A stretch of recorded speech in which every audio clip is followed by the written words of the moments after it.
The sun rose over Ellis Island in slow, gentle layers of orange, pink, and gold, casting a warm glow across the water that shimmered like liquid fire. Elena stood at the rail of the ferry, her fingers gripping the cold metal as she tried to calm the storm inside her chest. She had crossed an ocean to get here. Every hardship, every fear, every tear she held back had led to this moment, the moment she first saw America with her own eyes. Her father used to tell her, "If you ever go to America, remember, dreams are seeds, but only the brave can grow them." Today, she felt that bravery trembling inside her. When she stepped onto the island, she paused and looked up at the Statue of Liberty. It wasn't just a monument, it felt like a promise. The torch seemed to burn for people like her, people searching for new beginnings. Around her were hundreds of faces from every corner of the world.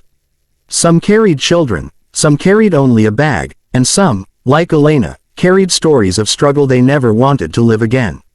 They shared a single hope, the chance for a life that belonged to them. Inside the immigration hall, the noise was overwhelming. Voices layered over one another in dozens of languages.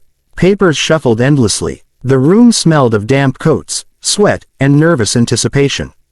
Elena waited in line, rehearsing her answers, praying her accent wouldn't betray her. Her heart thudded with every step forward. She remembered her small village destroyed by storms, the nights her family slept hungry, the days she walked miles to find work that barely kept them alive. America was her chance to rewrite her story. When her turn came, the officer glanced through her documents. The seconds stretched like hours. Elena's palms were damp. She held her breath until the officer finally stamped her papers and said, "Welcome to America." Those words didn't feel like a greeting. They felt like freedom itself settling into her bones. She stepped out into New York City, and the world exploded around her. Cars honked, people rushed past with cups of coffee, announcements echoed from subway entrances, and vendors shouted prices for hot dogs and pretzels. Everything was loud, alive, and wildly unfamiliar. Yet, in the middle of all that chaos, Elena felt a strange sense of belonging. This place didn't care about her past. It cared only about what she was willing to do next. That evening, in her tiny rented room with peeling wallpaper and a single lamp, Elena sat by the window watching the city lights flicker like stars brought down to earth. She could still feel the weight of uncertainty, but she also felt possibility glowing inside her. For the first time in her life, she wasn't trapped by circumstance. She had a direction now, a path shaped by courage, ambition, and hope. As the city hummed outside, she whispered to herself, "This is where my real life begins." Marcus stood in the fire station bay, tightening the straps of his gear as the alarm wailed through the building like a warning carried on metal. The storm outside had grown violent, tearing through the quiet Texas town with unexpected force. Rain crashed against the windows, and emergency calls piled up one after another.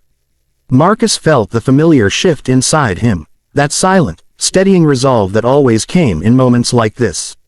He had grown up around service. His grandfather had fought in a war, his father volunteered as a rescue worker, and his mother tended to the sick in the local clinic. Courage wasn't something he learned, it was something passed down to him like a family heirloom. When the call came about a house fire ignited by a fallen power line, Marcus didn't hesitate. He climbed into the truck as the tires splashed through streets turning into rivers. The sky flashed with lightning, revealing thick columns of smoke rising from the neighborhood ahead. As the truck lurched forward, Marcus watched the smoke twist upward like a dark warning. He knew the risks, but he also knew that someone out there needed help. That was all that mattered. As soon as they arrived, the heat hit him like a wall. Flames clawed at the wooden house, crackling and spreading with terrifying speed. People stood outside, screaming that a child was still inside. Without waiting for orders, Marcus rushed toward the front door, his boots sinking into mud and soaked grass. Inside, smoke filled every corner, choking the air and turning the rooms into shadows. He crouched low, sweeping his flashlight back and forth, calling out into the smoke. For a moment, there was nothing but crackling flames, then he heard it. A faint sob, a child's cry. Marcus followed the sound, pushing deeper into the house as the fire hissed overhead. He found the boy curled under a wooden table, his small arms wrapped around his knees, his face streaked with soot and fear. Marcus crouched beside him, speaking softly, promising that he would be safe. The boy clung to him as Marcus lifted him into his arms. The heat intensified, and the wooden beams groaned dangerously. Marcus knew the house was moments from collapsing. He moved quickly, shielding the boy with his own body as he navigated through falling debris and thick smoke. Every breath burned. Every second felt like a battle against time itself. As he reached the doorway, a beam crashed behind him, sending sparks into the air. But Marcus didn't stop. He pushed through the door and out into the open storm, rain hitting his skin like cold needles.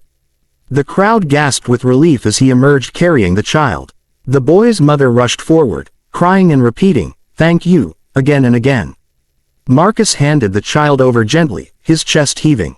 He didn't feel heroic. He felt grateful that he'd made it in time. Later that night, after the storm quieted, Marcus stepped outside and looked up at the sky. He thought about bravery, not the loud kind, but the quiet kind that lived in moments like this. And as he breathed in the cool night air, he knew this was his home, a place where protecting others defined who he was.